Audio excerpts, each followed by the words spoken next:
여러분 어떻게 수련의 피로와 여파들은 잘 이겨내고 계신가요? 전사님도 거의 이틀을 약간 사경에 헤매면서 지내다시피 했었던 것 같아요. 사실 1박 2일이라고 하는 짧은 수련회인데도 우리가 그 1박 2일을 정말 1분 1초도 허투루 쓰지 않고 정말 타이트하게 끈질기게 시간을 보내는데, 이 수련회 때 우리 리더들과도 우리가 어제 이런 우리 평가회 같은 것들을 하면서 이제 제가 얘기했지만, 여러분들과 같이 수련회 같이 참여하고 여러분들과 같이 수련회에서 먹고 마시고 놀고 기도했던 그 순간이 저에게 너무나 큰 은혜이고 복임을 제가 깨닫고 여러분들에게 다시 한번 고백합니다. 함께 할 수 있는 것이 너무나 은혜이고 함께 할 수 있는 것이 저에게 복이 됨을 느꼈고 하나님께 감사했던 것처럼, 여러분도 수련회를 통해서 받았었던 은혜들을 좀 잘 간직하시되 다음에 수련회를 위해서 여러분들 계속해서 기도하시고, 또 혹시 내가 섬길 것이 있는지 한 번 더 돌아보시고 함께 만들어가는 수련회가 좀 되었으면 좋겠습니다. 제 이야기 조금만 더 할게요. 지난 수요일에 독일에서 유학생활 중인 제 친동생이 조카랑 같이 한국에 들어오게 되었어요. 원래는 그 시댁 식구가 이제 경남 진주에 있는데, 이제 진주로 갈 계획이었는데 비행기가 원래 시간보다 연착이 되어서 부득이하게 비행기에서 거의 24시간을 있게 되다 보니까, 성인인 우리는 괜찮지만 이제 갓 15개월 된 제 조카는 여기에서 한국의 인천공항에 내려서 다시 진주까지 5시간, 6시간을 또 달려가야 되는 그 긴 거리를 감당할 수가 없을 것 같아서, 그래서 급하게 저희 집으로 베이스 캠프를 꾸리고 일단 저희 집에서 좀 지내고 있어요. 서로 시차 적응이 안 되니까 재밌는 게 뭐냐면, 저희 아들과 저희 이제 아내는 한 10시, 11시 되면 이제 자는데, 반대로 제 동생과 제 조카는 그 시간에 이제 눈을 떠서 새벽 5시, 6시까지 놀다가 자는 거예요. 이제 자면 다시 제 아내와 제 아들이 일어나서 생활하고, 지금 한 3일째 그렇게 생활을 하고 있고, 다행히도 저는 어차피 새벽에 일을 나가니까 그 모습을 보지 않고, 왜 이 두 사람들은 계속 내가 가면 자고 있을까? 약간 이런 의문점이 들지만 여튼 그렇게 하고 있어요. 개인적으로 설레었던 거는 이제 15개월 된 저희 이제 조카를 보는 것도 너무나 좋은데, 이 15개월 된 조카를 놀아주는 제 아들의 모습을 보면서 저는 이제 아들이니까 너무나 설레고 좋은 거예요. 어떤 게 좋았냐고 굳이 물으면, 제가 아들과 놀아주었었던 행위들을 제 아들이 똑같이 동생에게 하고 있는 거예요. 어떤 의미죠? 저희 아들이니까 집에 장난감 자동차가 꽤 많거든요. 어차피 그래봤자 한 4, 50개 정도밖에 안 되긴 하고, 다 요만한 거밖에 안 돼. 그게 다 내 차였으면 좋겠지만. 어찌됐든, 제가 해주던 자동차 놀이, 그 다음에 집에 있는 뽀로로라든지, 여러분 뽀로로 아시죠? 그 다음에 생각이 안 난다. 어쨌든 뽀로로 장난감을 가지고 이렇게 막 놀아주는 놀이를 행위를 하는가 하면, 저랑 같이 흥얼거렸던 노래들을 이제 막 애기 앞에서 막 하는 거예요. 막 토마토송을 시작해서, 여러분들 제가 말하면 모를 만한 요즘 아이들이 이렇게 좋아 즐겨 부르는 노래들이 있어요. 이렇게 인스타에 릴스 같은 거 보면 애기들이 영어 요가송 같은 거라든지 아세요? 모르시죠? 네. 꼭 검색해보세요. 애기들 겁나 귀여워요. 아무튼 그런 것들 막 애기 앞에서 막 춤춰가는 그 모습이 너무나 귀엽고 사랑스러웠던 거예요. 또 그런가 하면 제가 주로 읽어줬던 책을 막 꺼내가지고 막 읽어주는 거예요. 그러니까 제가 봤을 때 너무나 사랑스럽죠. 왜냐하면 제가 제 아들에게 해줬었던 행위를 아들이 그대로 하고 있으니까요. 뭘 느꼈냐면, 이렇게 선하기만 한 우리 이 아이들이 부모로부터 경험되어지는 이 말이나 행동들을 결국은 학습해서 따라한다라는 걸 깨닫게 됐어요. 그래서 부모들의 행위가, 부모들의 역할이 왜 아이에게 중요한지를 다시 한번 좀 깨닫게 되었거든요. 아이들은 어른의 정말 아무렇지 않게 했었던 말, 정말 사소한 그 행동 하나하나 가지고도 아이들은 머릿속에 거의 다 기억을 하고 있대요. 비록 어리지만 말도 안 되게 빠르게 학습을 한답니다. 금세 보고 금세 배운다고 해요. 그래서 항상 어르신들 하는 말씀이, 애 앞에서 말 조심해라, 이 앞에서 행동 거지 조심해라 라는 말을 그래서 하는 거더라고요. 왜냐하면 그렇게 따라하기 때문입니다. 그런 점에 있어서 우리가 어렸을 때부터 성경을, 하나님의 말씀을 반복적으로 우리가 계속적으로 배우는 훈련이 왜 중요한지 또 신앙적으로 많이 이렇게 점검을 좀 하게 되었어요. 바울이 그의 사랑했었던 동역자이며 마치 아들처럼 여겼었던 디모데의 경우도 그가 그의 어머니와 그의 할머니로부터 배웠던 이 복음의 말씀이 그에게 신앙이 되고 믿음의 고백이 되었던 것을 이제 말하면서, 네가 교회 공동체의 리더로 있을 때 힘들더라도 네가 배웠었던 그 신앙, 그 성경의 말씀들을 늘 기억하며 그것들로 이겨내라라고 조언했었던 그 말씀을 떠올리게 되었어요.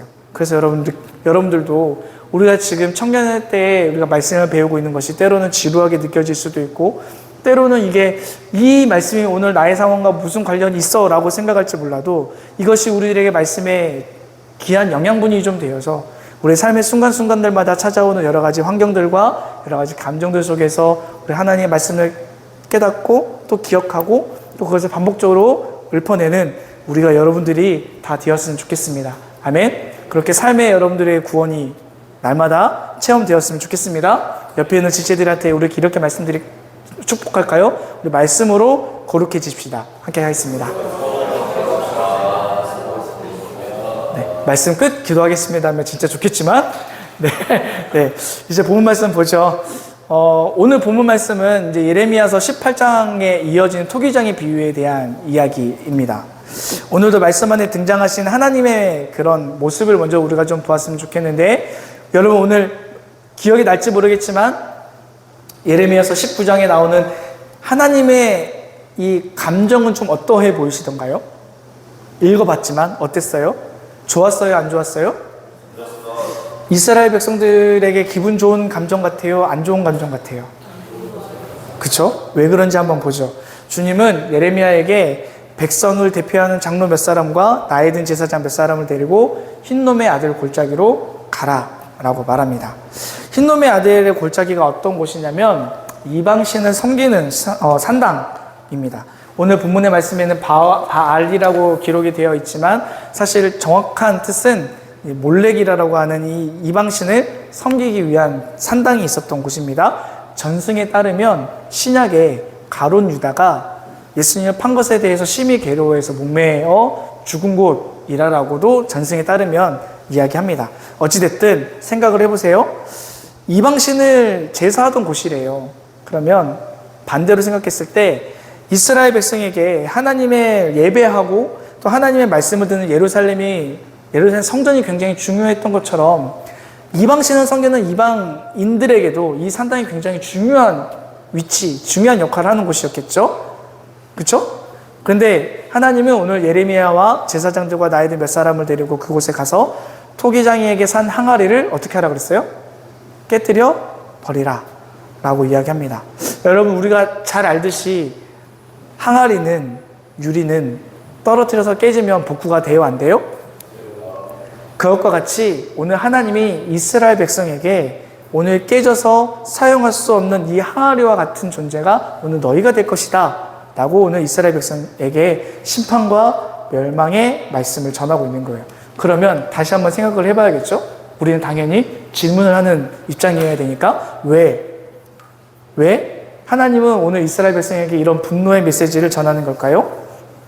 4절 말씀 볼까요? 4절 말씀 안 되어 있을 것 같아요. 제 생각에. 네, 4절 말씀 볼게요. 시작!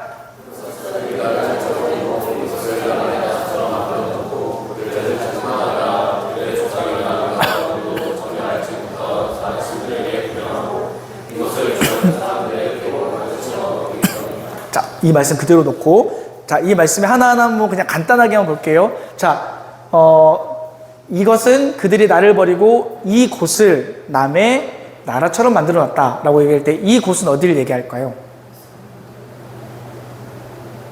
저를 바라보신다고 답이 나오지 않겠죠? 생각해 보세요. 자, 이곳을 남의 나라처럼 만들어 놨다라고 하나님이 말씀하신 이 곳은 어디일까요?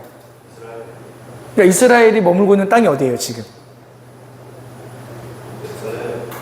예루살렘이 위치한 그 땅이 어디냐고요? 자, 기역으로 시작합니다. 가로 시작해서 안으로 끝나죠? 네? 왜 저한테 이렇게 인상을 쓰면서 얘기하시나요? 그래요. 네. 가나안입니다. 여러분, 가나안 어떤 곳이죠? 우리 지금 계속 예레미야서를 묵상하면서 가나안 어떤 땅이라고 얘기했어요?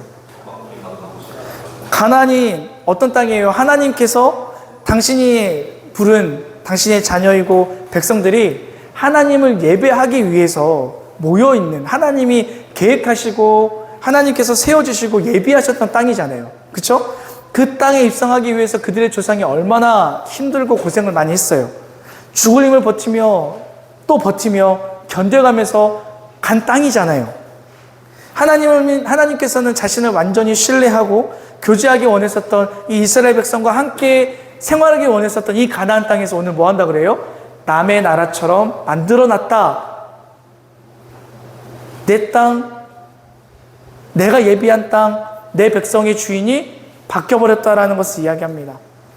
뒤이어서 보면 그들의 조상이나 유다 왕들도 전혀 알지 못했었던 다른 신에게 분향하고 있다라고 적혀 있죠. 그래서 이 다른 신에 대해서 오늘 전사님이 좀 깊이 있게 보려고 해요. 짧지만 깊이 있게 보고 싶어요. 오늘 이스라엘 백성이 제사를 드린 이 우상, 아까 제가 뭐라 그랬죠? 본문에서는 바알이라고 얘기했지만 실제 여기에서 말하는 이 우상은 몰렉이라고 하는 우상입니다. 이 몰렉이라고 하는 이 우상에 대해서는 레위기 18장 21절에 이렇게 얘기하고 있는데 제가 찾아놨거든요. 한번 볼까요?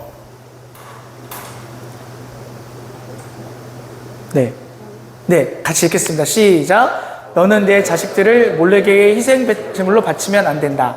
그렇게 하는 것은 내 하나님의 이름을 더럽게 하는 일이다. 네. 그냥 딱 봐도 어떤 느낌인지 아시겠죠? 자, 그러면 몰렉이라고 하는 우상이 실제로 어땠는지 한번 이미지 한번 보도록 할게요. 네, 있어요.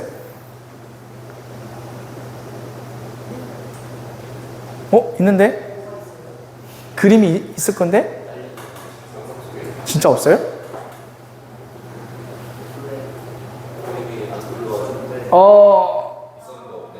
있었는데 없어졌네요.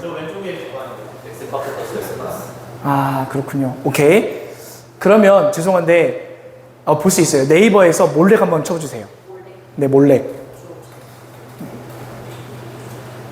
네, 영어로 쳐도 괜찮고. 네, 몰렉 한번 쳐보세요. 자, 그 그림 말고 밑에, 네, 왼쪽에 있는 첫 번째 거. 그렇죠. 그럼 눌러주세요. 네. 네, 그냥, 네, 그거, 맞아요. 그거 눌러주세요. 네. 아주 좋아요. 역시. 실제로 이제, 뭐라고 그러지? 갑자기 순간난다. 아무튼, 고대 근동에 나와 있는 그 이야기를 따라서 그린 그림이에요.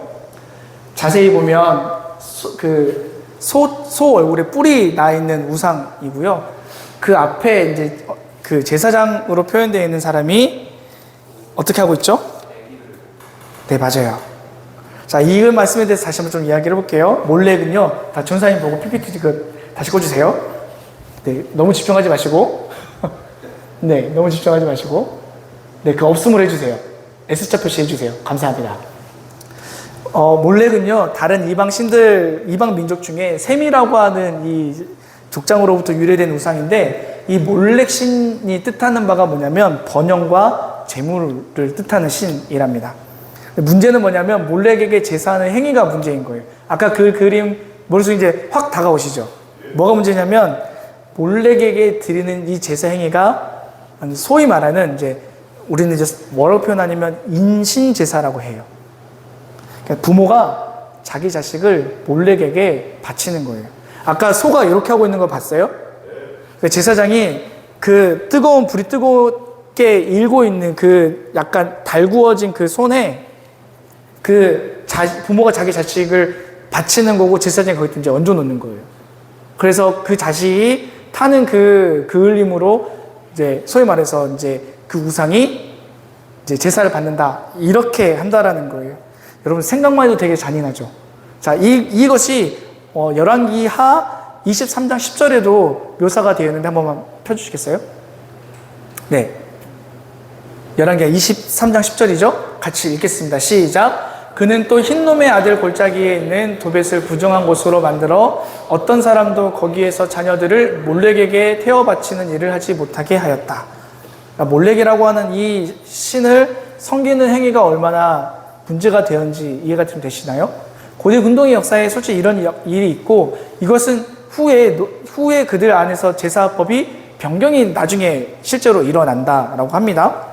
그러니까 어찌됐든 이 몰렉은 번영과 그 재물의 신이잖아요. 그때 당시에 이 몰렉에게 우상을 바치는 이 행위를 감히 추측을 해보면, 그리고 그것을 정리해보면 이런 겁니다. 부모가 자기 자식을 죽이면서까지 몰렉이라고 하는 이 우상에게 얻고자 하는 게 돈이라는 거예요. 자기 자식을 바쳐가면서까지 부자가 되려고 하는 그 당시에 악한 행습이 있다라는 겁니다. 여러분, 이런 표현에서 죄송하지만 정말 미치지 않고서야 이게 어떻게 가능한 일이겠어요. 그죠? 근데 이 말씀을 가만히 묵상하고 나니까 오늘날 우리가 경험하고 있는 세대랑 뭐가 다를까라는 생각이 정말 확 들었어요. 여러분, 가슴 아프게도 이와 같은 일들 우리가 너무 많이 경험하고, 우리는 경험하지 않죠. 이러한 일들을 뉴스를 통해서 얼마나 많이 들어요. 그죠? 부모가 가진 보험금을 얻기 위해서, 자식이 가지고 있는 보험금을 타기 위해서 벌이는 굉장히 엽기적인 사건과 사고들을 우리가 뉴스들 통해 종종 경험하지 않았습니까?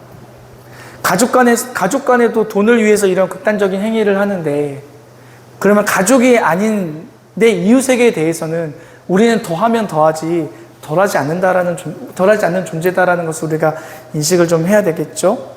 최근에 지난주와 이번 주에 이러한 사건 사고들에 대한 뉴스들 여러분 많이 보셨죠? 갑자기 도시 한복판에 일어난 사건들 기억하시나요?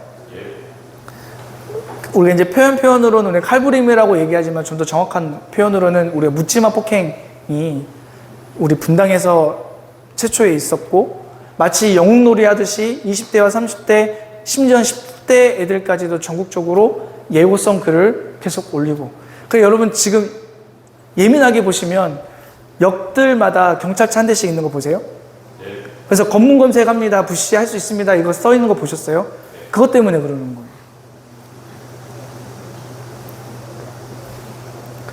그런가 하면 최근에 또 뉴스화가 된 게 뭐냐면 롤스로이스 사건도 여러분 혹시 알고 계시나요? 이건 인터넷 뉴스로부터 되게 많이 확산이 좀 된 건데, 불법한 일로 수백억을 번 20대 후반의 남성이 자신의 차를 운전하다가 자기와 거의 비슷한 또래의 여성을 이제 치셨어요.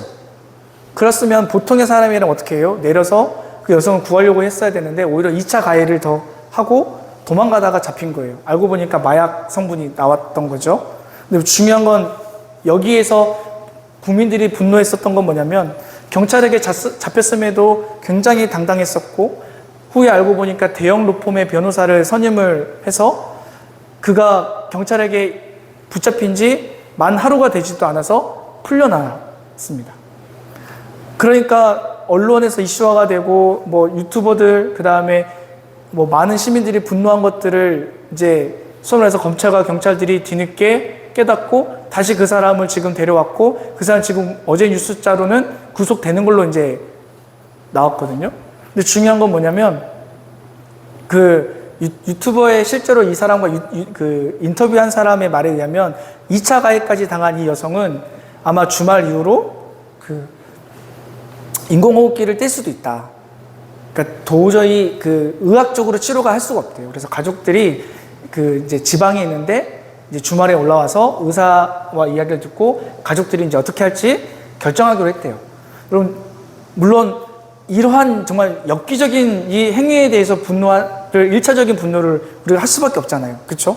근데 2차적인 분노가 일어나는 것 중에 하나가 뭐냐면, 우리 대다수의 국민들이 화가 나고 분노를 일으키는 게 뭐냐면, 가해를 했다라는 것이 포인트가 아니라, 역시 우리나라 돈만 있으면 다 용서되는 나라.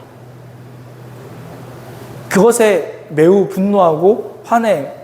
여러분, 강남에 수많은 클럽이 있고 또 그곳에서 얼마나 많은 범죄들이 저질러진다고 많이 함에도 불구하고 강남경찰서가 여지껏 할 수 있는 게 사실 몇 개 없대요. 경찰들이 무능하다는 걸 얘기하는 게 아니에요. 돈이면 다 되는 세상이다라는 것을 정말 우리는 이런 일들이 있을 때마다 매번 느끼게 됩니다. 돈이 많아서 경찰도 무서워하지 않고 심지어 검찰마저도 무서워하지 않는 이 범죄자들의 행위를 보면서 와, 한 달에 겨우 300만 원 겨우 월급을 벌고 있는, 그래서 가난에서 여전히 벗어나지 못하고 독립하지 못하고 자립하고 싶어하는 여러분들의 동나이 때에 이 청년들로 하여금 큰 절망을 심어주었다라는 겁니다. 그리고 다시 이 말씀을 제가 다시 보게 되었는데, 내가 부자가 되기 위해, 내가 재물을 더 쌓기 위해 다른 사람들의 무고한 피 흘림 따위는 정말 따위로 여기고, 아무런 그런 사람들의 무고한 희생, 무고한 피 흘림에 대해서 전혀 죄의식이 없는 사람들의 이러한 모습이 오늘 예레미야가 말하고 있는, 오늘 예레미야서에서 보고 있는 몰렉에게 제사하고 있는 이러한 모습이 오늘 현대판 우리의 모습이 아닌가라는 생각이 좀 많이 느껴졌습니다. 여러분, 그래서 하나님의 분노가 얼마나 크냐면요, 이 잔인한 이 행위들 때문에 하나님이 얼마나 분노를 하시냐면요, 예레미야 18장과 19장, 그러니까 18장에도 토기장의 비유가 나오거든요. 토기장의 비유가 나와요. 근데 토기장이 그 18장에서 말하는 토기장의 비유는 이 19장에 나오는 토기장의 비유와 매우 다른 내용이거든요. 제가 그래서 18장의 토기장의 비유, 여러분 묵상을 했을 줄로 알지만 그럼에도 한 번 더 제가 알려드릴게요.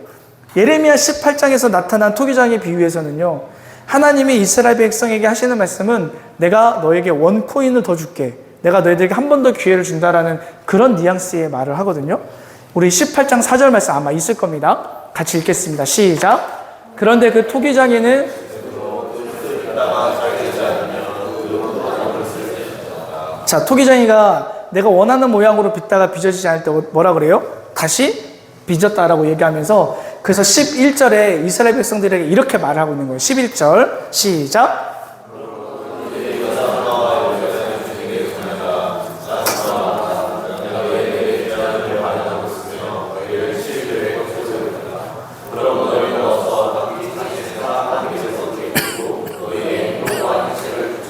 그러니까 11절만 보면 어떤 뉘앙스인지 이해가 되시죠?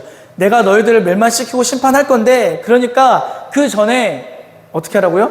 너희들 빨리 다시 돌아와라. 니네가 지금 잘못하고 있다는 걸 빨리 판단하고 다시 돌아와라. 이 이야기를 하고 있는 거예요. 근데 그렇게 말하고 19장이 뭐라 그래요? 아니야, 나 니네 용서할 수 없어. 오늘 19장에서는 18장에서 이스라엘 백성에게 주었던 단 한 번의 희망, 원코인을 전혀 주지 않으세요. 기회 자체를 주시지 않으시는 하나님의 모습으로 우리에게 보여준다는 거예요. 왜요? 하나님을 사랑하지 않는 것과 내 이웃을 사랑하지 않는, 내 이웃을 희생하는 것을 아무렇지 않게 생각하는, 하나님의 자녀를 인신제사 드리는 이 이스라엘 백성들에게 너무나 화가 난 하나님은 이젠 기회 대신에 심판과 멸망을 오늘 예언하고 있습니다. 그래서 오늘 말씀의 제목과 같이 예레미야서 19장에 나타난 하나님의 모습은 너희들에게 두 번의 기회는 없다라고 이야기합니다.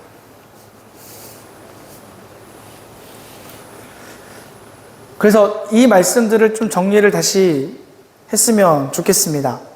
여러분, 우리가 이 말씀을 보면서 꼭 기억해야 되는 것은 이것입니다. 우리가 하나님께서 지으신 그 목적과 그 계획 안에 살면, 그리고 살려고 노력한다면, 우리가 세상으로부터 돌이켜서 하나님께 시선을 두어서 우리 주님은 반드시 그렇게 살고자 하는 자, 그렇게 계획하고 그렇게 노력하는 자에게 하나님은 비록 넘어진 것 같고 실패한 것 같고 하나님 믿는 거 너무나 어려워요, 하나님과 내가 관계 맺는 게 너무나 힘들어요 말하는, 그래서 지쳐가는 이 세대 사람들에게도 하나님은 뭐라 말씀하시냐면, 괜찮아, 내가 널 지켜줄게. 내가 너를 일으켜줄게. 내가 너에게 한 번의 기회를 더 줄게. 내가 내 옆에 붙어 있기만 하면 너희가 넘어지더라도 살려고 노력한다면 빚어가는 건 내 몫이야. 너희가 말씀을 붙잡고 살고자 한다면 너희가 나를 위해 너희가 나에게 조금이라도 1분이라도 나를 위해 나에게 기도한다면 너희들의 삶이 혹 망가져가는 그 길로 갈지라도 내가 너희들 붙잡고 내가 끄집어 나올게. 오늘 우리에게 이렇게 말하고 있는 그 하나님의 꼭 여러분 기억했으면 좋겠습니다. 여러분 반대로 하나님으로부터 멀어진다면 우리는 결국 재앙과 심판과 멸망을 결코 벗어날 수 없다라는 거예요. 여러분 심판과 멸망은 잊어버리시고 우리의 삶에서 어떻게 하든 하나님을 붙잡는 우리의 열심이 있어야 할 줄로 믿습니다. 어떻게 하든 하나님을 붙잡는 여러분이 되었으면 좋겠습니다.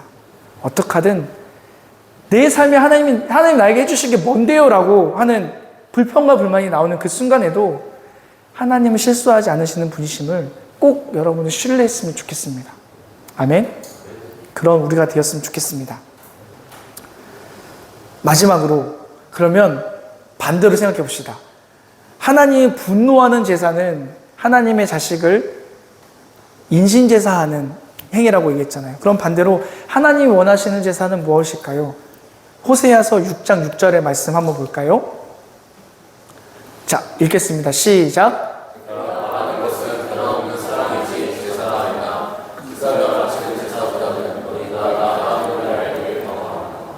네. 여러분, 이 말씀이 오늘 말씀과 되게 대조가 되지 않습니까?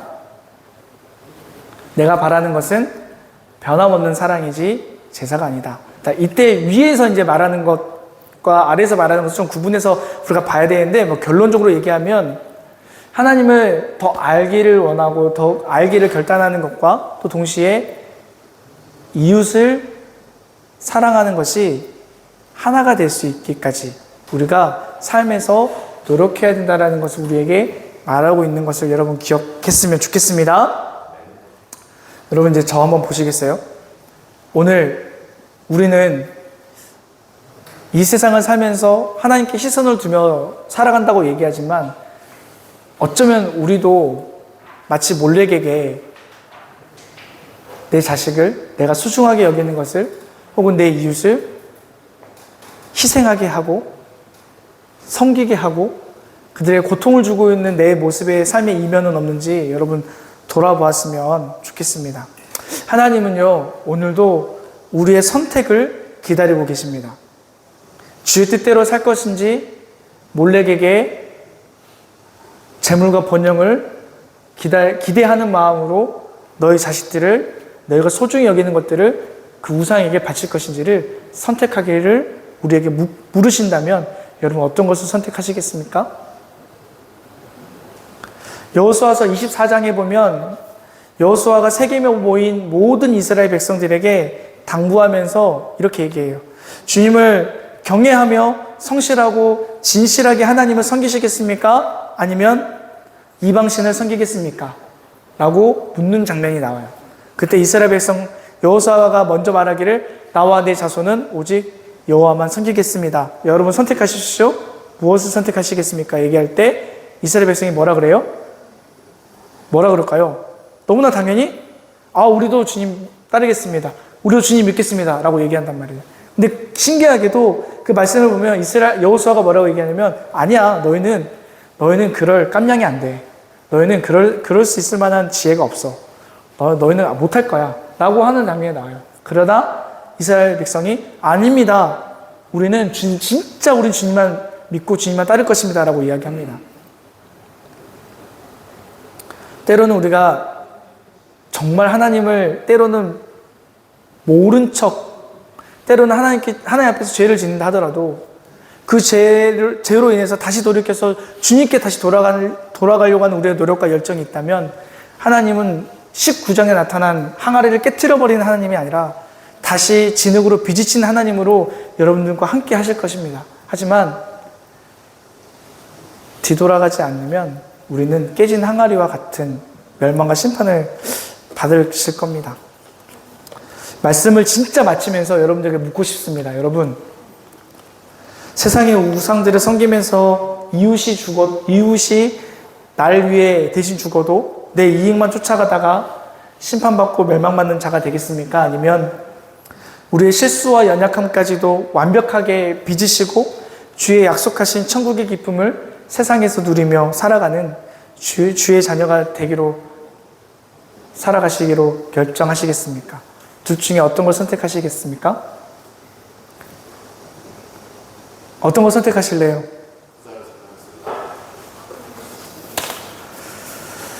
여러분 입으로 선택한 그 믿음대로 여러분 꼭 사셨으면 좋겠습니다.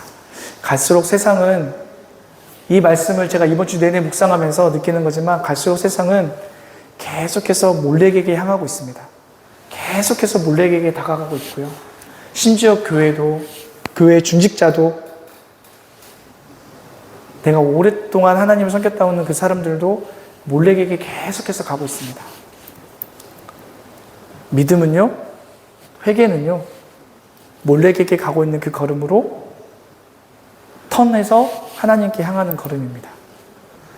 몰래에게 가는 걸음은 되게 빠르고 쉬워 보일 것 같지만, 또 반대로 하나님에게 걸어가는 그 걸음은 마치 진흙을 걷는 것과 같이, 사막의 그 모래 걸음을 걷는 것과 같이 푹푹 빠지고, 걷는 그 걸음 자체가 너무나 힘들 수 있을지 모르지만 끝까지 걷게 하시되 함께 걸으시는 그 하나님의 신실하신 약속들을 여러분 끝까지 의지하고 견디고 이겨내며, 그렇게 우리가 함께 걸어가는 믿음의 주의 청년들이 되었으면 좋겠습니다.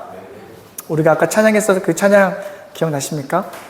오늘도 상한 마음으로 주님께 돌아가기를 원하는 그 예배자, 상한 마음으로 주님께 다가가는 그 예배자, 그런 예배자가 오늘 내가 되고 여러분이 되기를 원합니다. 그런 마음의 결단의 소원을 가지고 함께 자리에서 일어나서 우리 이 찬양 다시 한번 부르면서 주님께 나아가십시다.